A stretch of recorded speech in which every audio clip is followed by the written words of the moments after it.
Songo, yeah. Welcome people to Kirancho TV. Uyu ni wa muhungu w'abanyarwanda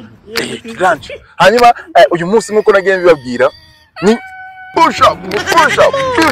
Ariko ngira akantu nabonye nabata ariko bazantumire muri Kigali University. Papa. Antumire muri Kigali University banjyanemo n'umwa muhungu wigeze kuvuga ngo Nigeria. Ngo Nigeria muterure papa. Sibyo muterure hanyuma rero ikaze ku banyarwanda mudukurikiye bari mu burengerazuba mu burasirazuba mu majyepfo mu majyaruguru y'igihugu ikaze kuri Kirancho TV. Hanyuma rero uyu ni wa muhungu wanyu Kirancho. Hanyuma nazanye umutumirwa nanone uyu munsi yitwa Fiapi. Okay, Fiapi. Hanyuma wumve ko uri free anga sibyo ni televiziyo yawe ni kamera yawe uri kugukamera nawe nuwawe sibyo utamutinya kabisa ushaka icyo ushaka cyose baguhe papa baguhe Ushaka imodoka ushaka imodoka Kirancho none bamwemeje ngo bashaka imodoka papa muzanira imodoka we ndibutse yuko turi mu karere ka Musanze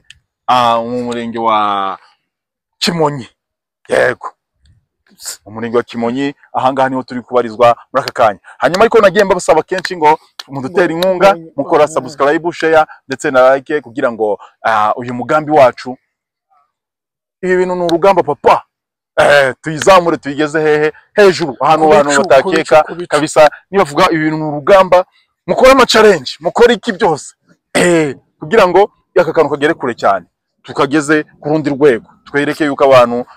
ibintu natwe tubishatse dushize hamwe twagira ute twabikora rero twashobora ibintu byinshi cyane Fiapi man hafi Fiapi merutse kumva inkuru shobundi niba ari yo niba atari yo ariko niyo ni umumotari wayimbwiye arambwiye ngo hari umumere wari ugiye kwishyura amafaranga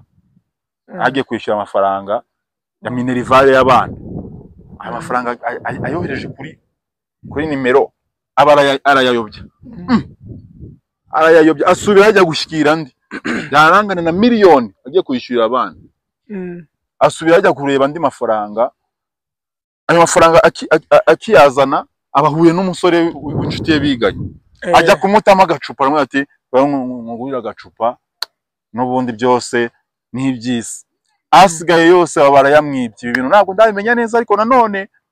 kuri Kirancho TV abantu bari kudukurikira kuri Facebook kuri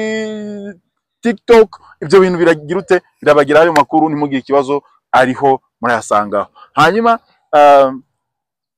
ikirere kimeze nabi kirakonje birasanga umuntu afata iki akantu gashyushye akantu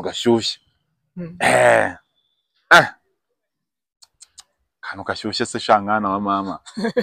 akantu gashyushye ni igikoma ni iki nagakawa ni iki ese ko buzi ikintu uvuga anje ntabwo nakibuze ariko njye ndi kukubaza akantu gashyushye nuse akantu gashyushye uramwe nkubuze akantu gashyushye abati se akantu gashyushye vipi none icyayi ese uzi gutereta yes asha happy kabisa hari ibyo ubona nziza urabikora se gutereta se happy kabisa rwose koko tereta mwana wawe nkinje bizanye ute bura mujye ayo bizanye ute ko ni kubona ufite isoni isoni ze aya ntabyo isoni isoni te nigiye twagiriye imbere ya kamera iki avuye mu kiganiro rero yivanye bavuga ngo ndi ufite isoni kandi ubungu isoni we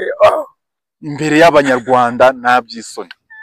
abanyarwanda icyo mbakundira uri abanyarwanda icyo mbakundira yo wagize motivation kabisa ugakora ukajya imbere yabo ukababwira impamvu yawe baragushyigikira impamvu yawe abanyarwanda uzi ikintu bakeneye se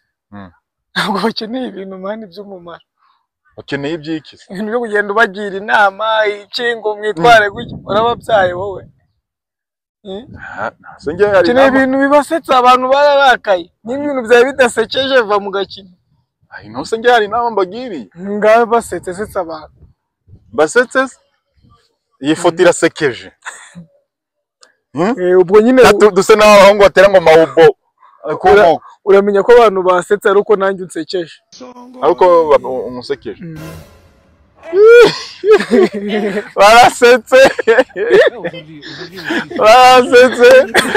kabisa ariko amauta uyu ni wa muhungu wanyu ubu ngubu ngiye gutegura ibiganiro bikomeye cyane mugende mudusubscribingle kuri YouTube yacu TikTok mudukurikire IG mudushigikire pe mukomeze mugire ni urugamba papa aka kantu mukamenye sekama